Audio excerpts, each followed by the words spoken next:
Evening, everyone. I'm going to get a lot of complaints in the comments, I'm afraid.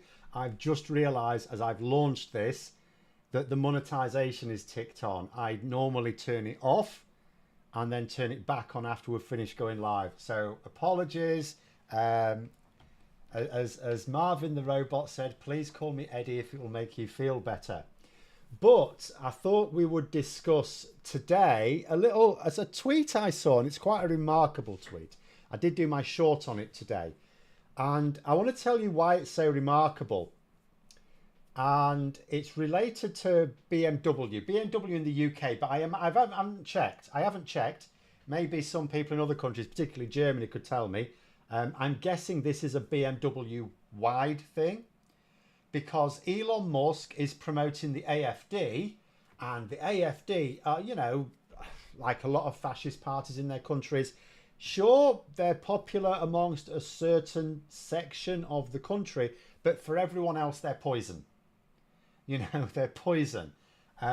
So I imagine this move from BMW is in direct response to Elon Musk's, not necessarily specifically trashing Twitter, but specifically using it to promote the AfD. But nonetheless, it was quite a remarkable thing. But I want to start off with this, and I want to just let's be clear about why Elon Musk bought Twitter in the first place. So Donald Trump did something that I wish Labour would do. It's the only thing I wish Labour would do that Donald Trump realised. He realised the benefits of controlling social media. The right wing, particularly the far right wing, already control the press in lots of countries around the world.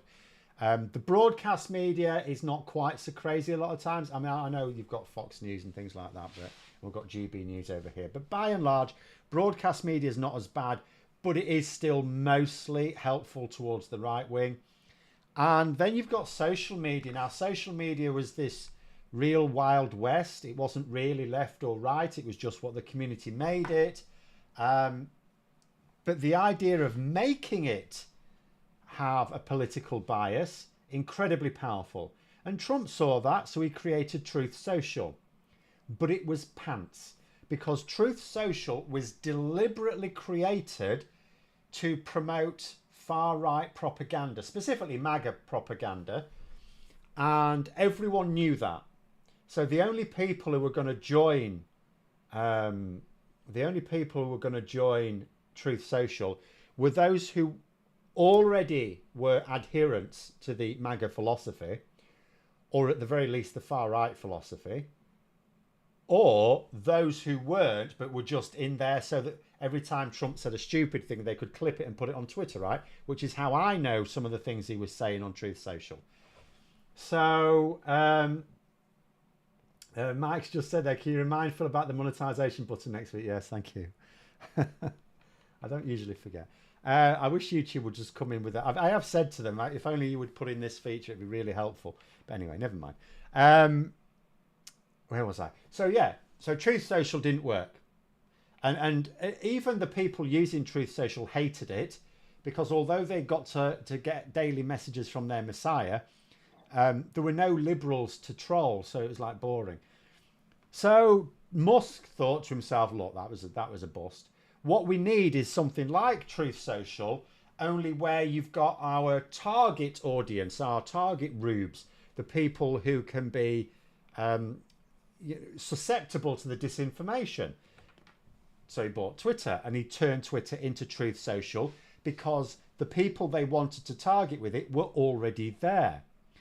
And so, so what's happening at the moment is you get this impression that Twitter is Twitter may not last more than it may not last Trump's term. Trump may last longer than Twitter. And some people thought the start of this was when a load of people migrated to Blue Sky. But for me, that was largely a non-event. And I'll tell you why.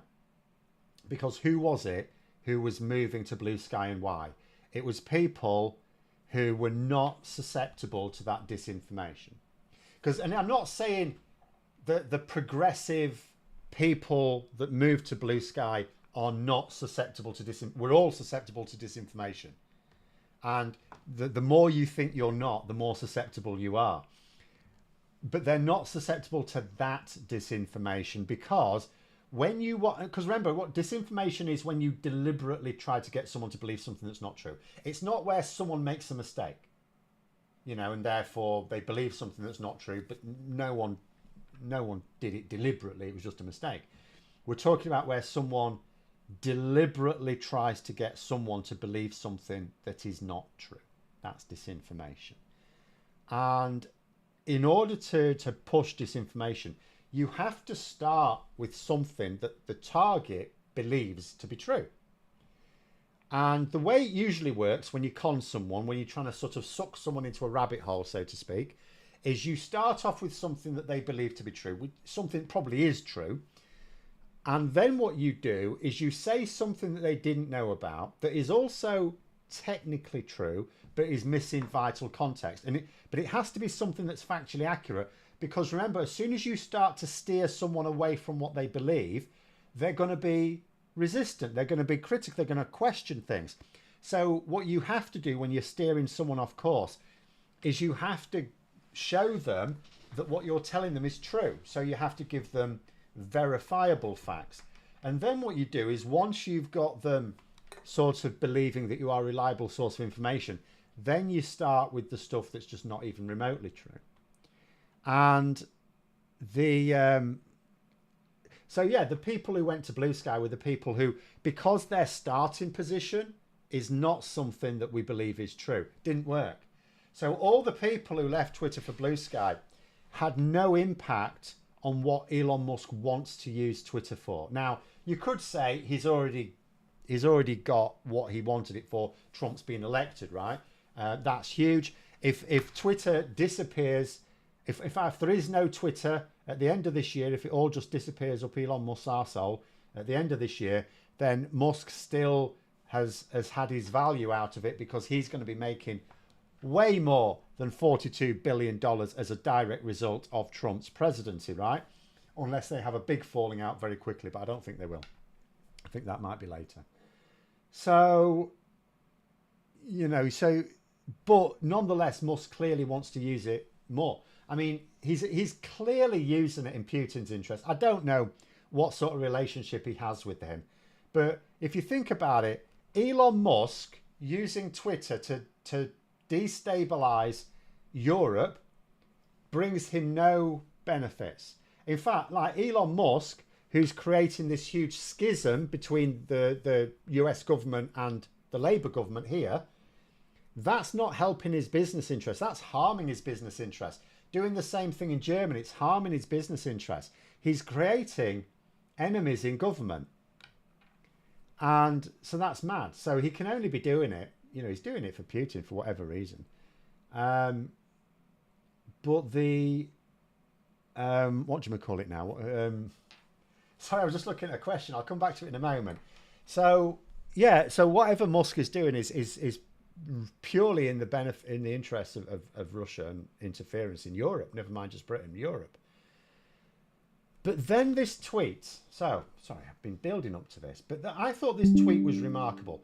Now, it was from, as I say, the UK wing of BMW, and it was a tweet which said, we're not going to post anymore on Twitter, other than it's customer service only. Now, I clipped both their account and the tweet. So the account on the right hand side, I'm going to show you in a minute, but it does say there, this channel is now for customer support only. Find us on Facebook, Instagram, or at bmw.co.uk. Of course, Zuckerberg has fallen in line with MAGA, so it may be in the future they end up having to abandon Facebook and Instagram as well. But for now, I mean, I think Facebook's been a bit of a crap hole for some time. But nonetheless, the people who are happy with it now are probably going to remain happy with it, I suppose, for a reasonable amount of time. But the tweet says, we're no longer posting on X.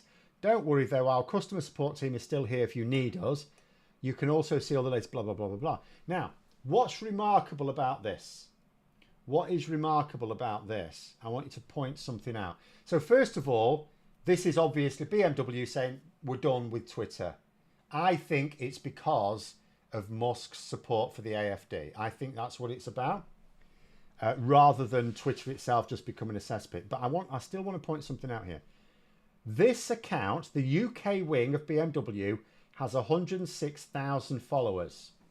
But the tweet, when I clipped this earlier today, 3 days after it was put out, nearly 26 million views. Now that's interesting, isn't it? Because there's no way that Twitter will amplify this post. Like, normally you think to yourself, an account with 100,000 followers gets 25 million views in a tweet. That is a viral tweet. That is one that's racing around. So, because at first when I just saw the tweet, I just thought to myself, it's BMW, German company. I mean, you may have seen, for example, today in Germany, there was supposed to be, was it yesterday or today? I can't remember. I've seen the pictures today. There was supposed to be a rally, an anti-AfD rally, and there was supposed to be like a few thousand people there. There were like loads of people, there were tens of thousands there. It's huge.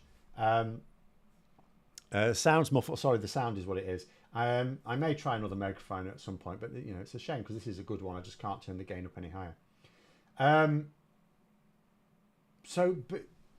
But yeah, you know, you think 100,000 followers, 25 million views. This is striking a chord. This is striking a chord. And it makes you wonder if there's other companies that will, like large companies, I mean, that will all, I know there are some that have already done it, that will also do the same. And then you think to yourself, so what's the critical mass of people that have to leave before Twitter has actually just become Truth Social and is of no value to Elon Musk, where he's only preaching to the converted? What has to happen? So obviously, if lots of corporations start to do this, they'll be doing it because, just like anything, any corporation that does something like this, you know, they're not doing it because they believe in it. They're doing it because their customers expect it of them. So you think, so that, you know, if that, and you think about all the stuff I was talking about on Reddit, you know, lots of subreddits, for example, are banning links to Twitter. So you're starting to see online a real backlash against what Musk has done to Twitter. Like, he's gone too far with it. It's lacking in subtlety. And he may end up effectively killing the goose that lays the golden eggs. We need the UK government to abandon posting on X. So, I mean, that will not be, that'll be like one of the last steps.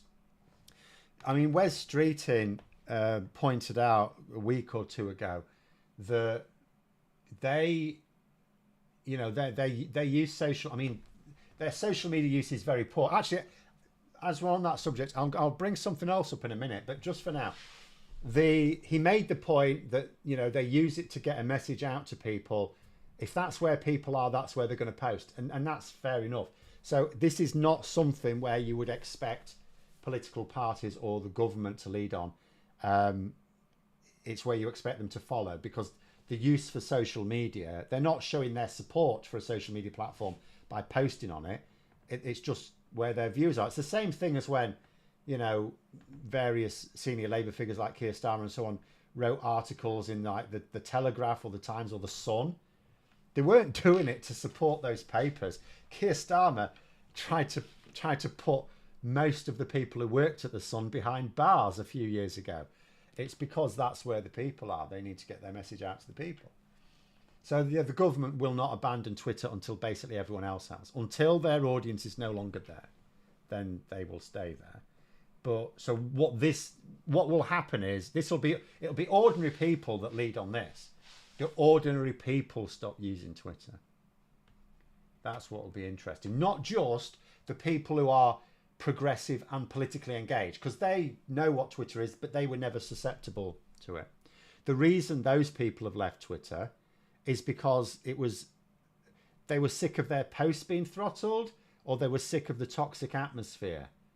It wasn't out of I don't think it was out of any big protest to Elon Musk, because it's not a protest to Elon Musk to leave Twitter if you weren't going to fall for his stuff anyway. But anyway, it's in the interest of many bad actors that Musk operates. However, you have to consider that he does these things because they simply amuse him. Yes, well, I mean, I've described on more than one occasion as an agent of chaos. I think that's what he is. It doesn't make business sense for him. It doesn't make him rich or powerful to be doing Putin's bidding, which is what he's doing in Europe. It's not helping his businesses. It's harming his businesses. As a result of the way Elon Musk has behaved, the Tesla brand is losing. I mean, you think about the sort of people who buy a Tesla. They're not anti-net zero, believers, are they? These are people who go, oh, electric car, better for the environment, great. Yeah, that's who buys a Tesla. So you combine the fact that, Tesla was a bit of a leader in the market. Now it's not. There are other manufacturers that are making cars that are better, electric cars that are better. And then when you're damaging your brand like this, so it can only hurt his business interests in Europe. So why is he doing it? Because he doesn't give a shit. He thinks he's going to make way more money corruptly. He's decided corruption is the way to make money rather than genuine business interests.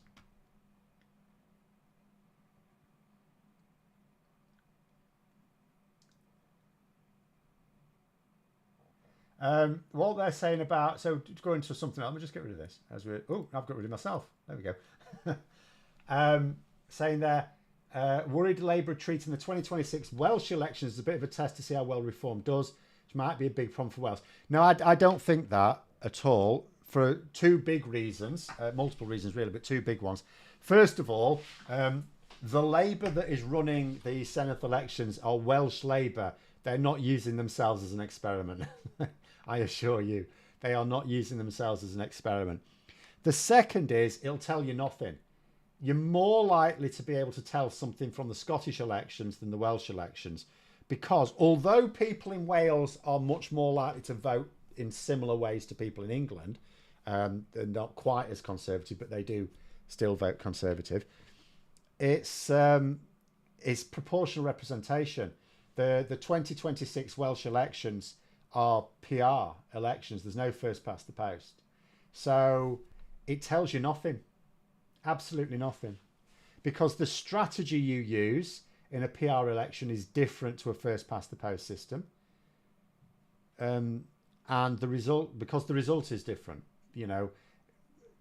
Reform UK, for the next general election, the Westminster election, we know, because they've said it enough times, they're explicit, they're not hiding it, they're explicit about it. They're trying to work on certain voters. They want to win more seats. They don't just win, they won loads of votes, right? They won like 4 million votes the last election. That was the third largest of any party in the country. They're not going to beat that. I'm not saying they're not going to beat that number of votes, but they're not going to beat that general millions of votes, like in third position.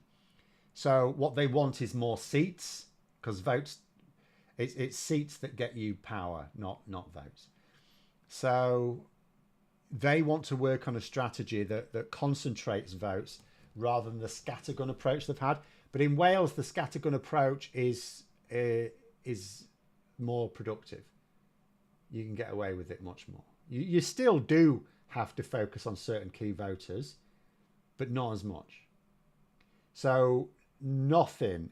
There is, whatever happens in the 2026 Welsh elections has absolutely zero bearing on what might happen in Westminster. On so many levels, it's completely different. But it's also different people in charge. Like Welsh Labour are running the Senate elections.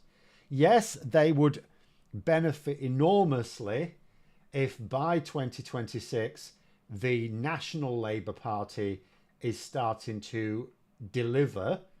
So Welsh Labour will be very much just like Scottish Labour, because they've got elections at the same time. The Scottish Parliament has elections at exactly the same time. They will, both Labour groups will be wanting the national government to have been able to show benefits in Scotland and Wales respectively. Saw an article today saying various banks were selling off their Twitter debt, i.e. loans from Twitter. Oh, that's interesting. honestly, the Twitter is, I mean, he's already devalued it. Let's be honest. It's not worth, it wasn't really worth 42 billion at the time. He was just so desperate to buy, but it's worth much less now than it was. The advertising revenue is much less. I mean, he had this crazy idea of, not that subscriptions are a crazy idea, paid for subscriptions. Do you know what? A few years ago, if Twitter had produced a subscription model where you pay and you got, you know, some, let's say you got to ignore adverts, just like YouTube. YouTube has a subscription, lets you ignore ads. So Twitter could have given you a few bonuses. It could be, you know, you do this and better analytics, maybe stuff like that. I'd have been happy to pay for it. I'd have been happy to pay for it. Unfortunately, I refused to pay, even though you do get better functionality on Twitter, just because Elon Musk made the blue tick a badge of shame.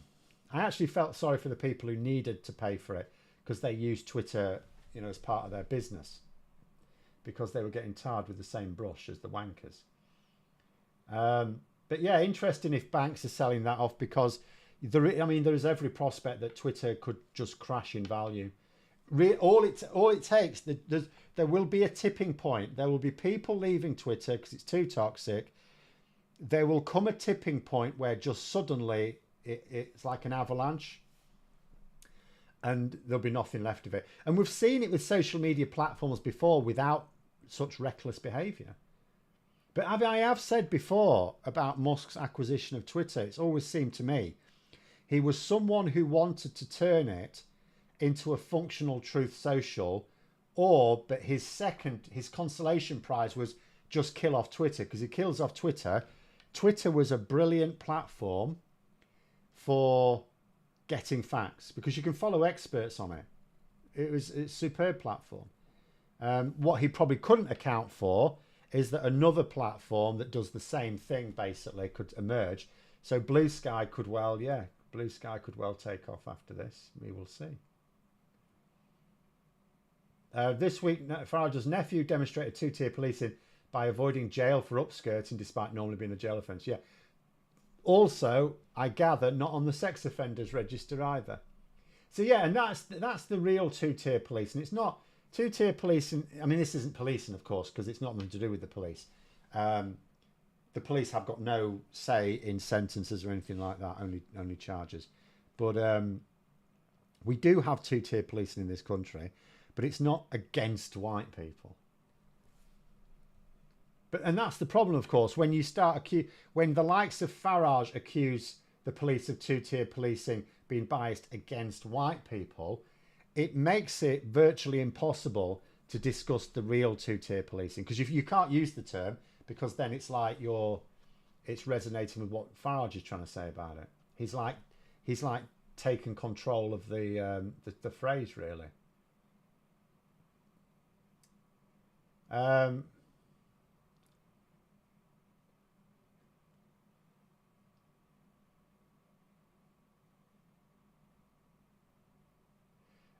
Alan, they're saying the Elite Alliance, Musk, Putin, Trump, all about oil and its continued use, whatever natural disaster occurs. Well, I think it's more crass than that. From their point of view, it's not.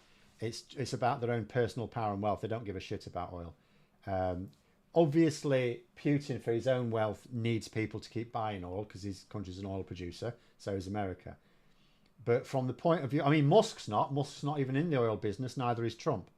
The reason why they are promoting the oil industry is because they are paying them big bucks. It's really that simple. They're giving them money. Musk, if anything, benefits from what Starmer's trying to do. Move us away from dependence on oil. Musk would benefit from that. But he benefits more from corruption. So, you know, he sort of goes against his own business interest because he stands to make more money from corruption. You know, point of fact, Trump has illegally sacked a load of corruption officers. So within the US government, you have people whose job it is to investigate and weed out corruption within the federal government, right?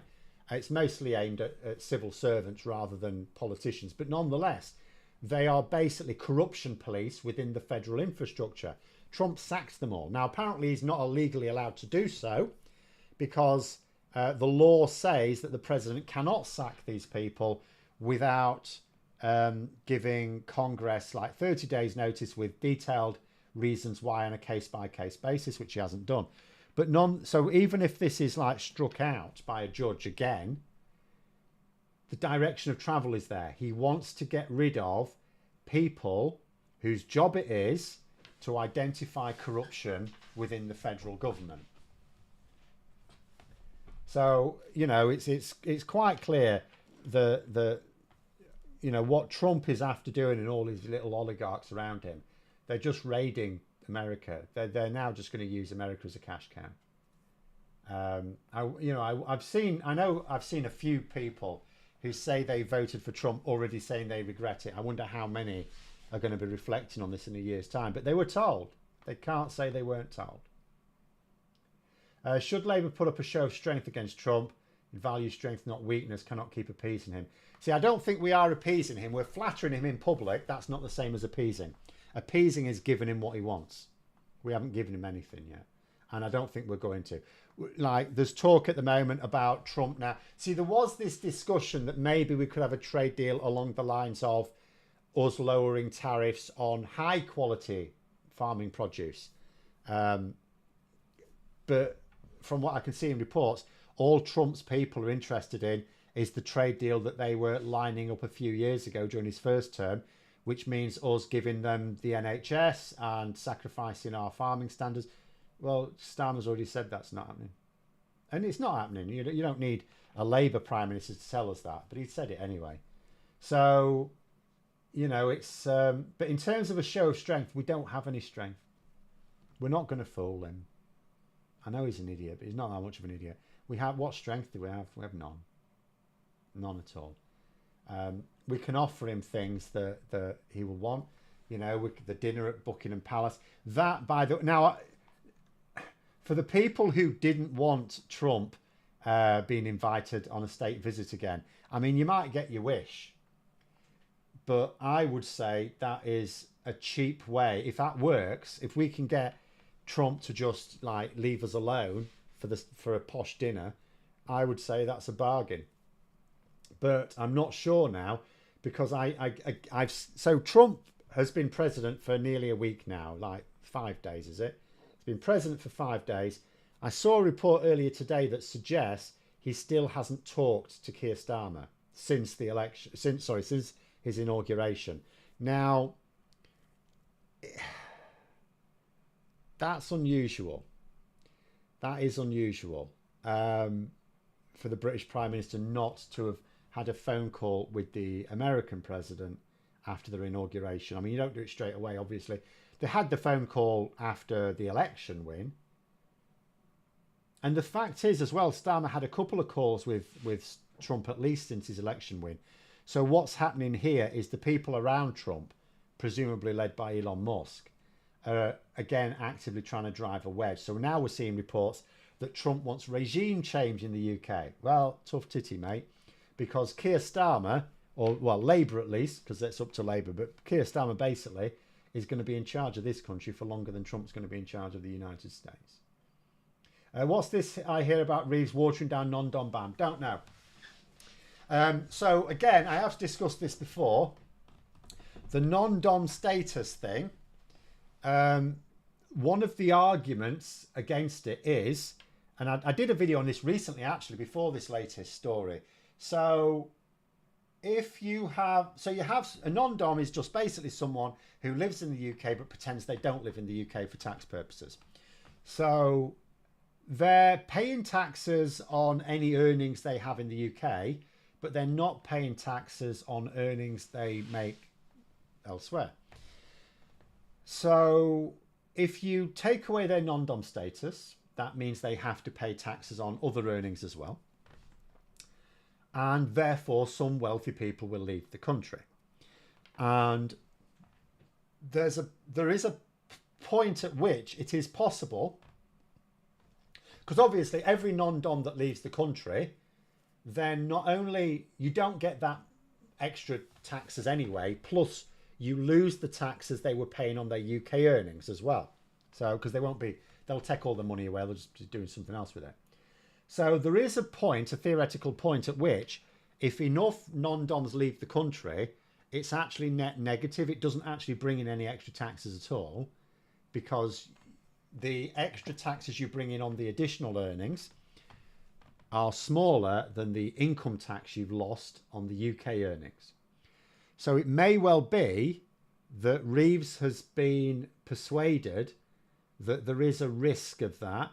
So should be now watering it down isn't the same as cancelling. What she'd probably mean is doing something that's halfway between. See, technically the Conservatives sort of scrapped non-dom status, because what they said is, well, you can have non-dom status for a few years, but if you've lived here above so many years, I forget what it was, by the way, it's something like 3 years, 2 or 3 years. If you've lived here for longer than that, then you lose your non-dom status. So it's like time limited.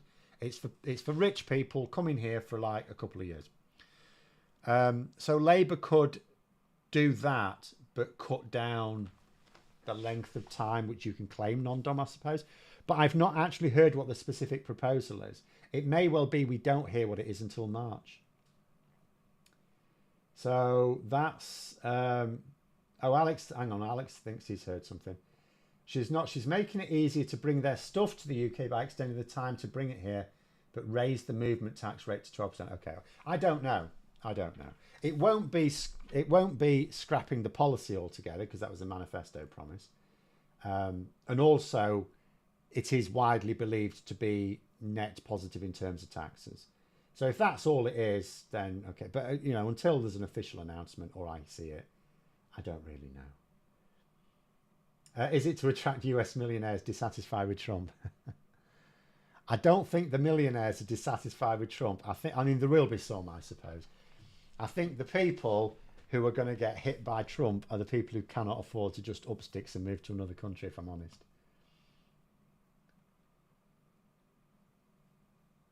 Non-doms should be taxed at the rate of where they're avoiding tax. See, well, there's all sorts of things you can do. But ultimately what we need, and Starmer's talked about this in the past, what we really need is an international approach to this. We just need, there was a time, like you can talk about the time when there used to be a very high rate of tax on very high earners, but the same applied in America. The same applied in America as well. So, in the days when even our conservative governments used to have high taxes for the rich, they couldn't just piss off somewhere else, because somewhere else would also tax them. And that's what's needed. You can't just massively whack up high taxes on very wealthy people and go, oh, we did it in the 1950s. It's like, yes, so did everyone else, and now they're not. So we need an international approach. And I don't mean an international approach to whack up an upper rate of tax to like 70% or even 90%. But I mean, when there were no billionaires. But at least to have a system whereby people have to pay their tax somewhere. And no, unless you live in the Isle of Man, you don't just get to say that's where you live. Stop people pretending they live in a different place to where they actually live. Some international rules on where are you resident? Where is your residency? And then pay their tax for that area. And not just choose your residency. Where are you? Like, there needs to be some definition of where you are resident. Where do you spend more of your time?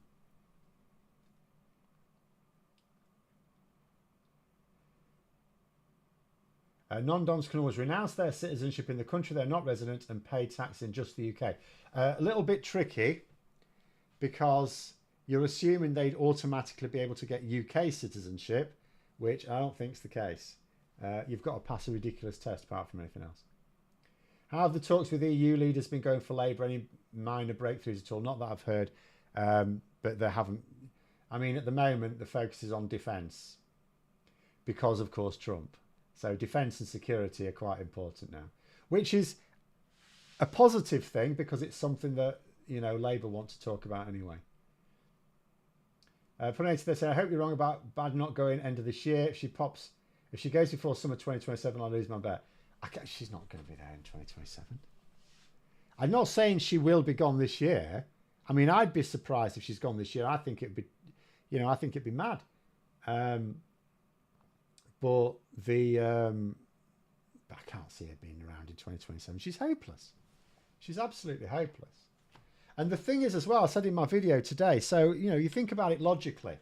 So Badenoch is saying that she's not going to present her policy platform for 2 years. So then you think, okay, so what is going to give Tory MPs the motivation to give her more time? If she improves their poll rating. So if at the end of this year, the Conservatives are polling significantly better than they were after the election, say, or when she took over, then they'll give her more time because she's making progress. But the thing is, how's she going to boost that poll rating? Because the public, as far as they're concerned, the Tories completely messed up. So that means they're either going to... Now, ordinarily, you'd say, yeah, if they're dissatisfied with Labour, then, okay, they may think, oh, all right, the Tories weren't that bad. Just like they've done with Trump in America. But there was no third option in America, whereas in this country, people are being told Reform UK are a serious option. Now, they're not, but people are being told that. In fact, actually, let me just segue and just go through what Wes Streeting's been saying today. Farrokh has been clipping it, as usual. So he's done a bit of he was at the Fabian Society, which is like a Labour support group. And so Lewis Goodall was there asking him questions. And he said, so I'm just reading out the transcript here. It says, do you think Nigel Farage could be Prime Minister? And Wes Streeting said, Nigel Farage achieved a breakthrough with 5 MPs. I think the Greens got the same. The Greens actually got 4, but we're not splitting hairs. And he said, no one's saying Carla Denyer, come on down, are you in the next Progressive PM? Ed Davies got the best result the Lib Dems have ever achieved. No one is saying step forward Ed Davies PM. There has become this obsession, and I do think it's driven by social media, what has reach, what has clicks, rather than serious analysis. Let's not get carried away by Nigel Farage. The guy gets so much airtime. He got 5 MPs. He doesn't shine in the House of Commons. We should keep it all in perspective. And it is true. Like Nigel Farage, he could win 25 seats at the next election, maybe. He could go backwards, but he could get 25 seats, right? And that would be a huge improvement. Nowhere near power. So Nigel Farage is not getting power. But nonetheless, people are being fed this diet that Reform UK could, right? Okay, so people who are thinking to themselves, we're not happy with Labour, we want someone else. Who are they going to go with? The Conservatives, who've already blown it and they're not offering them any policies, or Reform UK, who haven't been put to the test and are offering policies? How is Badenoch going to actually boost Conservative poll rating unless Nigel Farage somehow massively, epically fails? So on the balance of probability, what's going to happen at the end of 2025, I'm not going to try and predict what's going to happen in 2025, but on the balance of probability, the Conservatives are not going to have improved their poll rating significantly, if at all. And Kemi Badenoch will still not be offering any policies, at which point Tory MPs, I'm not going to say they will get rid of it at the end of the year, but they're surely going to start to say, she's not making any progress, we ain't got long, Nigel Farage has eaten us alive. And the latest YouGov poll already gives Reform UK a lead over the Conservatives. Now, a few others do as well, but some of the others are a bit shite. If you do a spread across different pollsters, it's a bit more even. But YouGov were the ones traditionally who produced the most accurate voting intention polls. And I know they do inflate Reform UK a bit, but it's not mad. So if throughout 2025, they're continually polling Reform UK ahead of the Conservatives, Badenoch's in trouble. She's gone. She's gone. She's not making it till 2027. I don't know why you would put a bet. I assume you got really good odds, because I really don't see. The only way I can see her lasting till 2027 is if half the Conservative Party look, let's say no one emerges. I'm not seeing signs of anyone emerging. So the default choice to replace her would be Robert Jenrick, James Cleverly, right? Now, it might not be. It might be someone else. You never know. But that's the default choice. So if you have half the Conservative Party going, we can't risk James Cleverly, and the other half going, we can't risk Robert Jenrick, that could keep her in place for longer. That's the only way I see her hobbling on to 2027. The fact that, you know, Conservative MPs are too scared that who replaces her could be worse. That's you know. But anyway. Aubrey there saying, good afternoon from the east coast of the United States. Oh, you're on the east coast. So it's easier for you to escape then. You may have to do that quite soon. I feel sorry for people in California. They've got the Pacific Ocean to traverse somehow.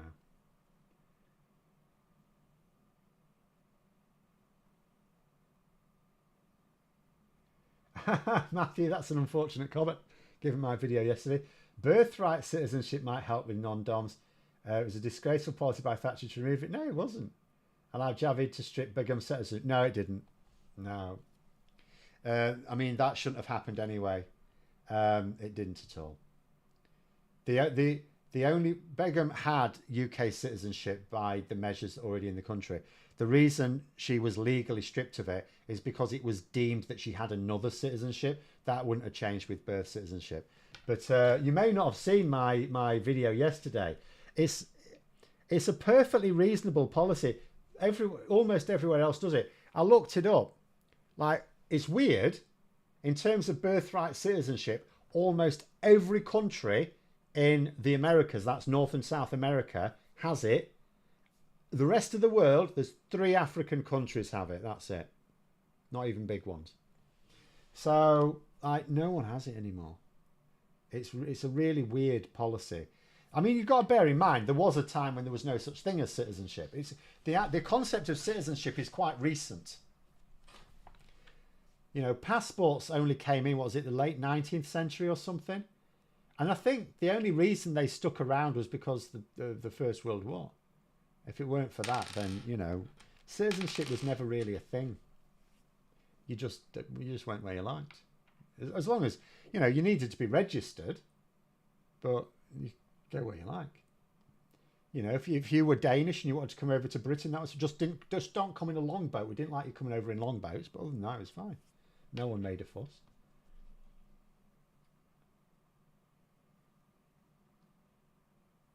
Shamima Begum should come home, stayed steady on this since I first learned about it.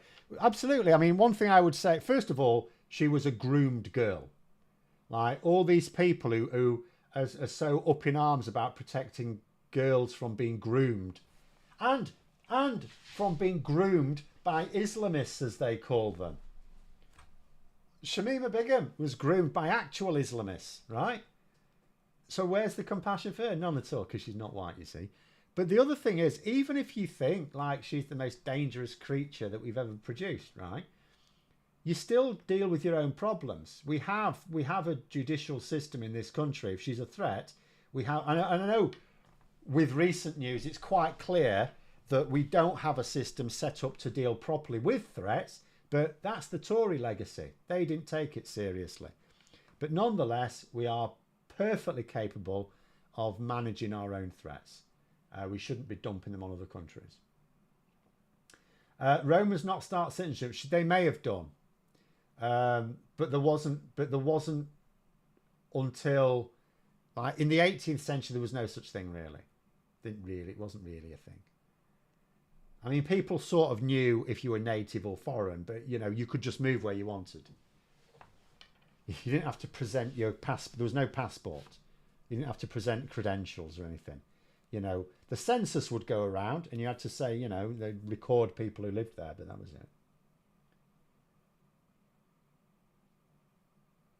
it. Gareth there saying, if you live in Germany and a UK citizen, you get double tax on your pension, first by HMRC, then by, oh my God. But, oh, it's going up too quickly. Bond, I can't read it, sorry. The chat's going up too quickly. I assume you mean the German government. mainly applies to veterans. No. But that happens with America as well. One of the weirdest things about America for me, because you grow up on this story, don't you, about the independence of America, and based on this idea, no taxation without representation. So and because America's quite a conservative country, even the Democrats really are not. They're not exactly socialist, are they? They're just like moderate conservatives, or most of the party is. So you sort of think of America as being like, quite conservative. And therefore you think that they have, a very low tax attitude. And yet, if you're an American citizen, you have to pay taxes on your earnings in the country you're working in. If you're working abroad, that is, the country you're working in, and pay US taxes. Every single year. Is it every year? No, it's every few years, I think, to be fair. But I have to do it again this year. I have to fill out a form. Because I get paid by Google, I have to fill out a form for me to say that not only am I not carrying out any business in the United States, but that I live in a country that has like a tax treaty with the United States, which means the United States doesn't get to tax me. So if I don't want to pay US taxes, even though I've been to America twice. I wasn't born there or anything. But yeah, they tax the lottery winnings. Yes, they do. So America's actually really, it has a lot of taxes. To say it's like this, it grew out of this. I mean, I know the no taxation without representation was not an anti-tax thing. It was a pro-representation thing. But nonetheless, it's weird, isn't it? Because what representation do US citizens living in say France get? They don't get any representation. I mean, there's consular support if they need it, maybe. Anyway, so there are lots of US teachers bailing. Well, is that bailing the whole country or just weird states, the mad states? But that doesn't surprise me. I would not. There's a lot of states of America under any circumstances I would not want to be a teacher.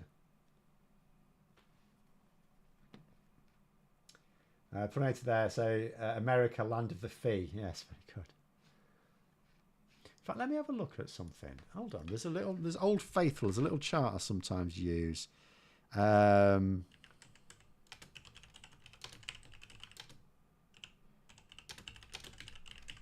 me just try and find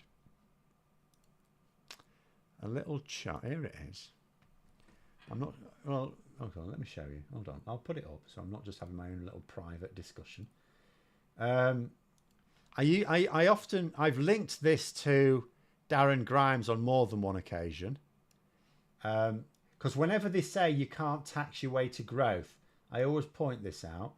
So this shows, I mean, you can see obviously there's outliers, but it's broadly a positive correlation.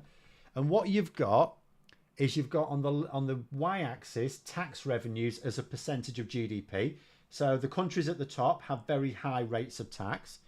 This is a couple of years out of date, bear in mind. Ours is now higher. And across the bottom, you've got GDP per capita. So because it's a broadly positive correlation, what it's actually saying is, yes, you do tax your way to growth because you need, and it's not the taxes that lead to higher GDP. It's the investment that those taxes pay for. If you have a country that taxes a lot but doesn't invest like the Tories did, then yeah, okay, you're not going to do it very well. I'm just going to look for the United States here. Here it is. United States. So it's a bit above middling, isn't it? It's got very high GDP. It's got one of the highest GDPs per capita. So it's absolutely a beast of an economy. Not that most people feel the benefits of it, but nonetheless, it's a beast of an economy. And in 2022, as a percentage of GDP, 26.8%. Now, you can see like China, that's higher than China, higher than India. You don't pick on silly little countries like Hong Kong. I'm not saying they're silly, but small little places like that often can afford to have a lower rate of tax and still high GDP per capita, because they've usually got a lot of big businesses concentrated. Ireland's similar. Ireland there, look, it's got actually, along with Singapore, the highest GDP per capita in 2022. Oh no, there's some.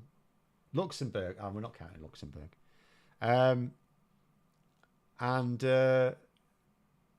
But a lower rate of tax because you've got a lot of tech companies headquartered there and you've not got a very large population. But anyway, yeah. Do not forget that US citizens also have to pay massive health insurance as well. No, indeed, yeah. And that is a point I often make as well.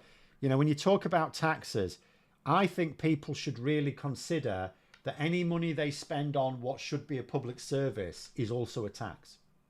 So you should think, so the fact, you know, if you like energy bills and things like that. So if you pay high energy costs, then, you know, it's like if your tax rate's lower, but you're paying a lot more for energy, then you're still paying a lot. Because really what you should look at is disposable income left, shouldn't you? I guess. Disposable income after you've paid for the essentials.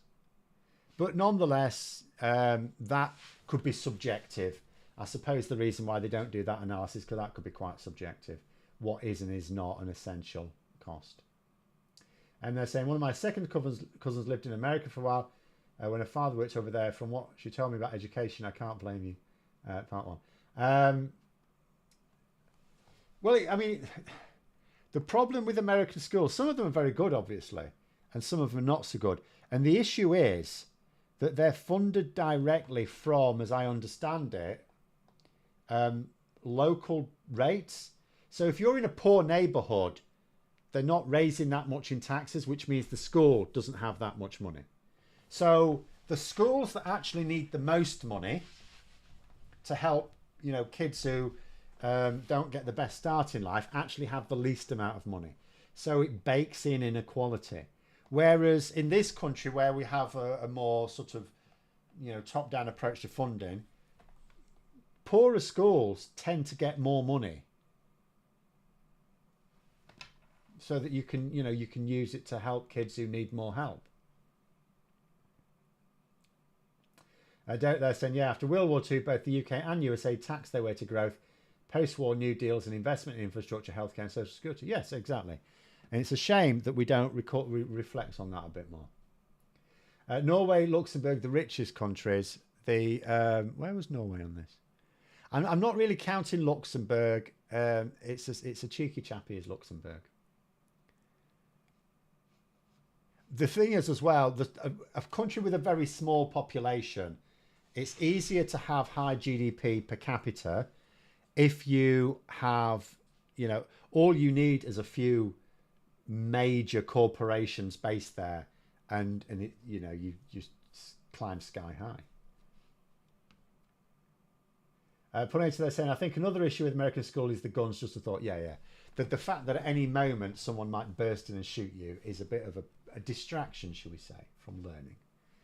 I mean, I don't get open carry states like Texas. You know, can you imagine being in a supermarket where there's people wandering around with like the most ridiculous guns, and it's perfectly legal, and you think, how do I know that you're not just someone with a very small willy? I mean, I can't tell the difference between someone who's trying to compensate for something and someone who actually is just pretending to look at the frozen peas and is about to actually shoot everyone in the store. I don't think I could live like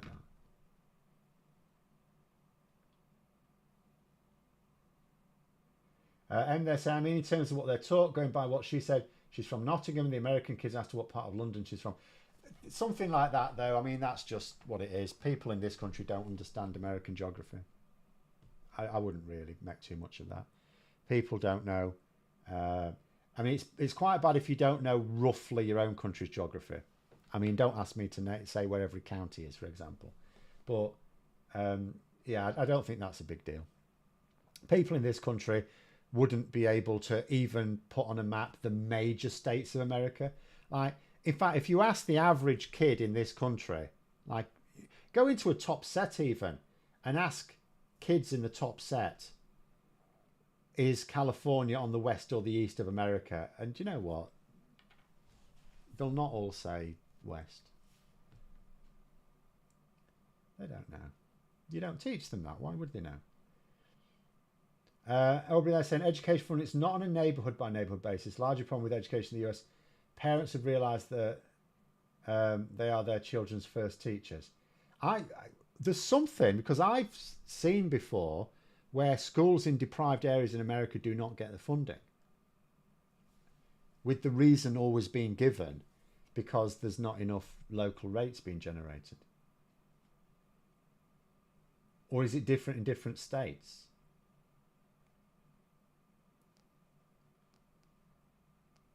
Pastor, they say, I've been to Nashville, Tennessee a lot, and oh, hello. Many signs about not showing firearms in restaurants and bars. Does it work?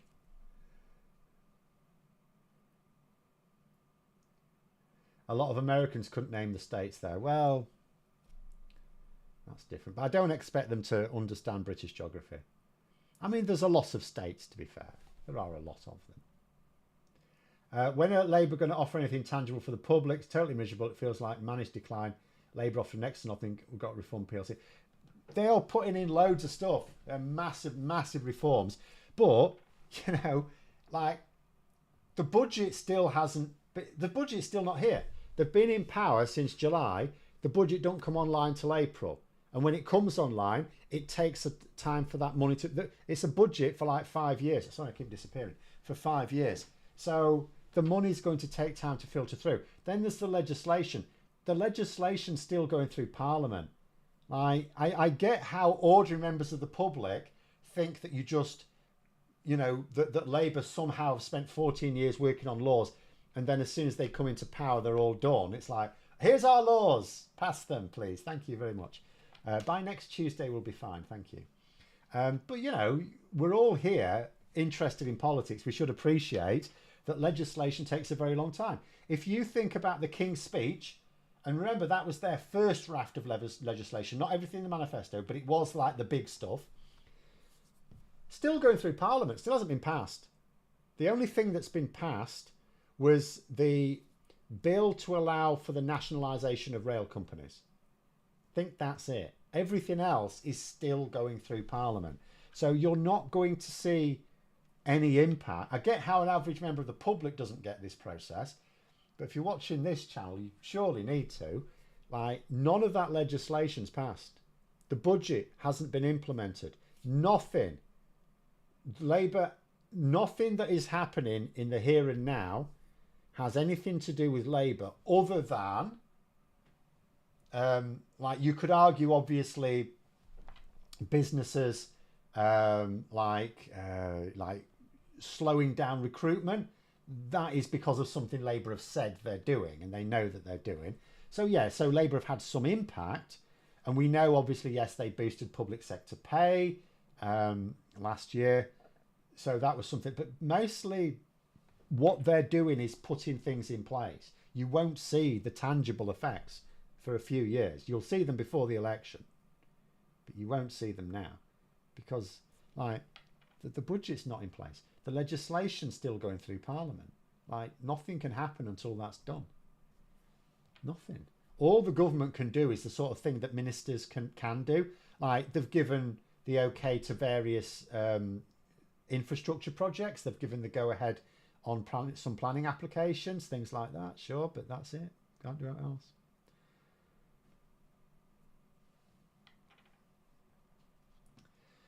Daniel's saying, what I'm hearing lately is disability benefit cuts and the watering down of non-dom tax reform. It's not a good look. Yes, but also the no one's saying that benefits are being cut with anything to base it on. What Labour have said is they're going to cut the benefits bill, and people are taking from that. Well, that means they're going to cut the amount of benefits that individual people have, but that's not what they're saying. And hopefully that is what they carry on not saying. We won't know until they've announced it.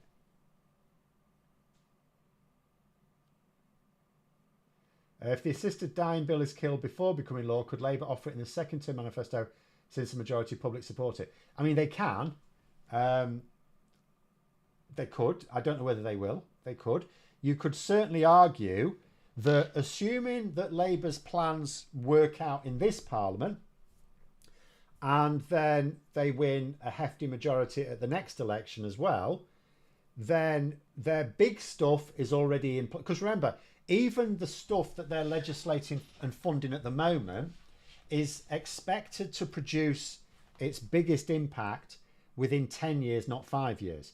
So quite a lot of what they're doing will still be in the works effectively into the next Parliament, which is why it's really important to win. So then if they lose and the Tories come back in, you don't want the Tories taking credit for it and then selling it off anyway. So yeah, in your second Parliament, yes, you've got to offer some big policies again, but you're going to have time. You're going to have more time to offer more small things, if you like. Now, I don't know whether they will, because it is quite a divisive issue within Parliament amongst MPs, even if not the public. But it's the sort of thing they certainly could do. You could always start, asking your MP about it, I guess. How much better will the NHS be by the general election? So in terms of the main metric that most people talk about, which is waiting lists, it'll be millions lower. Millions. But the other important one will be how easy will it be to get an appointment with a GP when you need one? Because we know what's going to happen over the next few years. There's going to be, the way to make it more efficient is heavier use of where you don't need to physically see a doctor, getting telephone appointments. Now that's already a thing, but baking more of that in will be better anyway. But in terms of people who need to see a doctor, how quickly can you get it? Or even in terms of people who need the telephone appointment, but usually it's the in-person ones that are really difficult. Over there saying schools are funded from a combination of local real estate taxes, state and federal funding. US public schools until Trump have the same minimum federal standards. So when you, okay, we'll have to just be clear. When you say public schools, you mean publicly funded schools, because it's a different thing in this country. In the UK, just to be confusing, a public school is the poshest of all private schools. It's the very opposite of public. Did I see that the accountant, Rick Murphy, is now saying that Starmer's worse than Truss and PM since Cameron? Yeah, he fell down a rabbit hole some time ago. I don't really pay much attention to it. It's a shame, but yeah, I don't really. He's off his head, but he's off. And they're saying the benefit system needs sorting out. People might not like it because they're told not to by the media, but Labour seriously needs to change the benefit system. They do. The difficulty is always tight budgets, and as far as the public are concerned, anything that the Department for Work and Pensions spends is not in their interest. It's really that simple. It's the most unpopular government department amongst voters. So what you can't do is boost funding to it if you're going to cut it in any other department. So you can only boost funding for the DWP if you're boosting it for every other department, which at the moment the economy doesn't allow. So the important thing from my point of view is they need to make sure it doesn't get worse. They need to stop the punitive action, just randomly taking people off benefits, sanctioning them for stupid bloody reasons, which they've said they would do. And they've even said that since the election. So that needs to happen. But in terms of, and they have talked about reforms as well, but they haven't said the details. So I don't know what that is. And some reforms are worse than nothing. So I'm just going to pay it. I'm just going to wait on that one. Anyway, we've run out of time. Let's just go through the last few. So they say, unless Labour mean cutting the welfare bill is cutting how much is given to private companies like Maximus and Capita, then the only place money saves will be what disabled people get. No, that's not true. Labour have promised to save a few billion over the next 5 years. So that doesn't necessarily mean saving straight away. So what they can do is they can say, because some of the people on benefits are people who are too ill to work, for example. So they might reason, because we're going to be boosting access to healthcare, we will have fewer people on long-term sick, and therefore the number of people who need to be on, and because they're also boosting pay above level of inflation. So they may reason that over the next few years, there will be fewer people needing to be on benefits, at which point that even that smaller, slightly smaller pot of money doesn't necessarily have to mean cuts to any individual who needs it. Now, I'm not saying that is what Labour's going to do, because they have not said that that's what they're going to do. But that is the implication I am taking until they say otherwise, because Labour have said that they understand that there are people who are unable to work. They have said that they see the way to dealing with benefits being providing healthcare, better healthcare, and they have said that they want to end punitive sanctions. And they've said all of this since the election as well as before it. So we'll just see that. Politics Joe keeps referring to Murphy as an economist. He's not. No, well, it's one of those things, like, if you study economics, you can call yourself an economist, right? You don't have to be a professional. But no, professionally speaking, yes, it's technically true he's not an economist, he is an accountant. He certainly shouldn't be presented as a professor of economics, because he's not.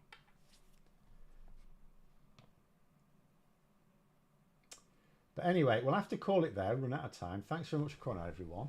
Have a great rest of evening, and until next time, I'll see you later.